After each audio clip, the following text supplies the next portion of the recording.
Olá!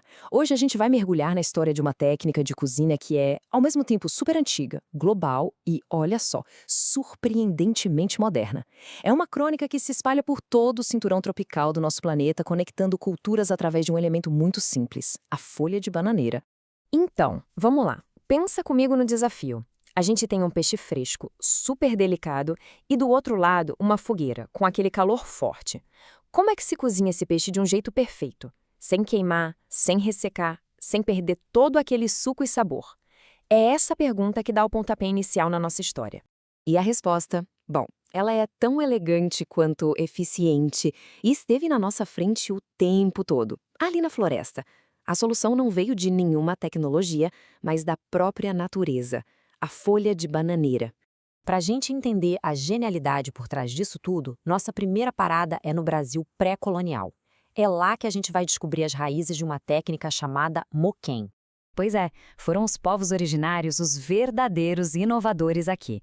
Eles não precisaram inventar panelas, frigideiras, eles entendiam os segredos da mata e usavam os recursos que tinham com uma sabedoria assim incrível.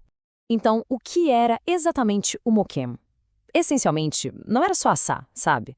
Era um método de cozimento lento, protegido, onde a folha funcionava como um escudo, cozinhando o alimento por igual e, mais importante, guardando todo o sabor lá dentro. E o processo? Nossa, de uma simplicidade genial. Primeiro, se montava uma grelha de madeira sobre o fogo. Depois, vinha um embrulho protetor com a folha. E por fim, o cozimento, que era uma mistura de assado com o vapor dos próprios sucos do peixe, o que mantinha tudo super úmido. Isso aqui mostra uma conexão muito mais profunda com a natureza. A folha não era só um objeto. Era vista como um pedaço da própria floresta, uma protetora que garantia não só o cozimento, mas também o respeito pelo alimento. Mas é claro que a história não para por aí, né? Vamos avançar um pouco no tempo para ver como a chegada dos povos africanos escravizados transformou essa técnica, que era simples, numa verdadeira explosão de novos sabores. E olha que baita transformação! A técnica indígena, que focava em temperos básicos como sal para realçar o sabor do peixe, de repente encontra a culinária afro-brasileira. E aí entram ingredientes como o azeite de dendê, o leite de coco, as pimentas, criando uma complexidade de sabor completamente nova. Essa mistura poderosa de conhecimentos e ingredientes acabou florescendo e dando origem a pratos que são super famosos hoje em dia.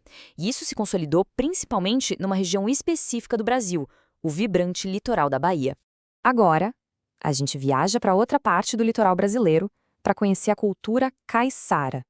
E aqui, a técnica evolui de novo, mas dessa vez não em busca de novos sabores, e sim como uma ferramenta essencial de praticidade e sobrevivência para o dia a dia. Para pensar um pouquinho nessa frase. É uma metáfora perfeita para o que a folha de bananeira virou nas mãos dos pescadores caiçaras. Uma solução de design simplesmente genial, séculos antes da gente começar a falar em sustentabilidade. O pulo do gato aqui era praticidade. Imagina só, uma refeição completa, portátil, para um dia inteiro no mar. O peixe ficava ali, quentinho, limpo, sem precisar de prato nenhum. E no final, a embalagem simplesmente voltava para a natureza. Zero lixo. E tudo isso nos traz para o nosso último capítulo.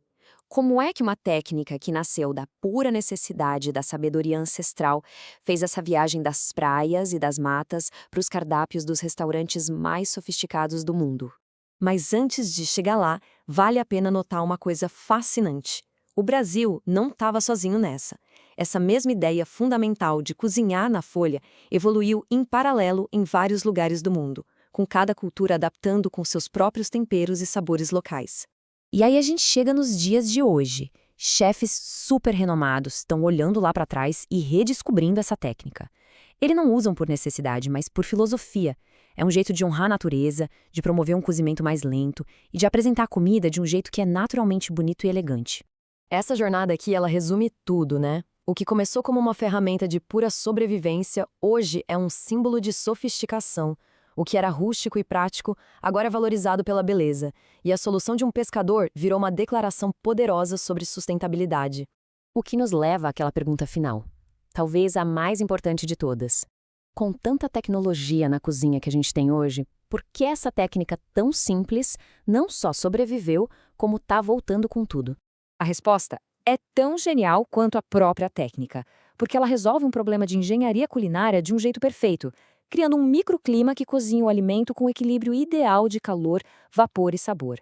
E talvez o mais importante para o nosso tempo, ela faz tudo isso sem gerar um pingo de lixo. Uma solução do passado para um dos maiores problemas do nosso presente.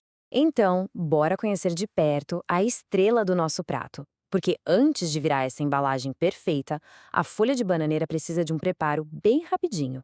Vamos entender o que ela é e como deixar ela no ponto para cozinhar. E olha que interessante, a folha de bananeira não é só uma embalagem. Ela é classificada como uma punk, ou seja, uma planta alimentícia não convencional. Isso quer dizer que ela é comestível e cheia de coisa boa, como antioxidantes e minerais. Ou seja, enquanto cozinha, ela não só está protegendo o peixe, mas também liberando compostos que agregam valor e um saborzinho todo especial.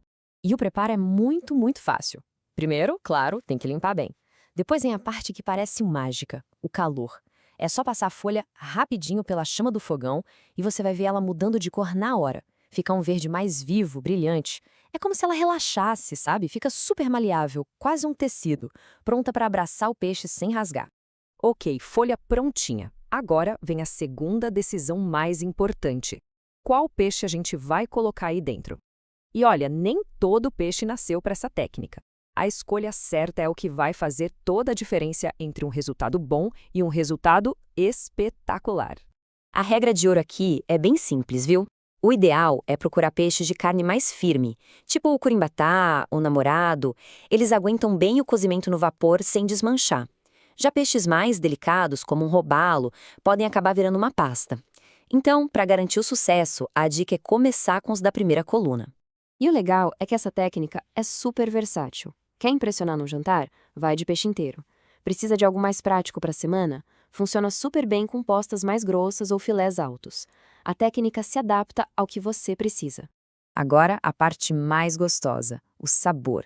Pensa na folha de bananeira como uma tela em branco, pronta para receber a sua arte. E aqui, gente, a criatividade pode ir longe, do mais simples e elegante ao mais ousado e complexo.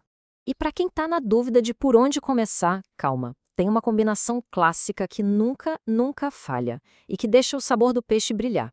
É a base de tudo. Sal, pimenta do reino moída na hora, um fio bem generoso de um bom azeite e o frescor do limão. Sim, é só isso. E a prova de que, na cozinha, menos pode ser muito, mas muito mais. Mas se a ideia é ousar um pouquinho, então se prepara. A partir daquela base simples, dá para construir umas verdadeiras explosões de sabor, viajando por diferentes cozinhas sem nem sair de casa. Olha só que demais essas 3 ideias. Quer algo super fresco com a cara do Brasil? A acidez do limão cravo com o perfume do coentro? Não tem erro. Prefere algo mais europeu? Ervas como manjericão e tomilho trazem uma elegância. E para quem quer intensidade, imagina só o aroma do dendê com camarão seco, tomate, cozinhando lentamente. É quase uma moqueca dentro da folha. Outra coisa sensacional dessa técnica, ela é super democrática. Não precisa de nenhum equipamento especial. Pode ser na brasa da churrasqueira, no forno da sua cozinha ou até começando na frigideira. Cada método vai entregar um resultado único e delicioso. Na churrasqueira, a gente ganha aquele gostinho defumado que só a brasa consegue dar. No forno, é a praticidade em pessoa, é só colocar lá e esperar. Mas vou contar o truque dos chefes. Comece selando o pacote numa frigideira bem quente antes de levar para o forno. Isso dá uma tostadinha na folha e libera uns aromas que imitam o sabor da churrasqueira. É genial. Eu adoro essa comparação. Feche como se fosse um presente. Porque é exatamente isso que se está preparando, né? O segredo é vedar bem as laterais para que nenhum vapor escape. Todo aquele suco e o aroma dos temperos precisam ficar lá dentro, cozinhando o peixe. Um barbante de cozinha simples já garante que o presente fique bem embrulhadinho. Bom, o peixe já cozinhou, o cheiro tá pela casa toda, e agora vem a melhor parte, a hora da revelação. Vamos entender por que essa técnica funciona tão bem e descobrir as melhores companhias para essa obra-prima. Então vamos resumir os superpoderes da folha de bananeira. Primeiro, umidade máxima. O vapor garante que o peixe fique suculento. Segundo, um sabor extra, com aquele toque herbáceo, meio defumado. Terceiro, é praticamente a prova de erros, é muito difícil passar do ponto. E o superpoder final, o favorito de todo mundo, a limpeza, Que limpeza, né? Não tem panela para ficar esfregando. E para servir essa maravilha, olha, para uma experiência bem brasileira, uma farofa crocante e um pirão cremoso ficam perfeitos. Quer algo mais leve? Um arroz branco soltinho e uma salada fresca de folhas com laranja equilibram super bem. As possibilidades são muitas e todas deliciosas. E aí, cozinhar peixe pode ser muito simples, divertido e sem bagunça, não é verdade? A folha de bananeira não é só uma técnica, é um convite para a gente ser mais criativo na cozinha. A única pergunta que fica agora é: qual vai ser o sabor da sua primeira obra-prima?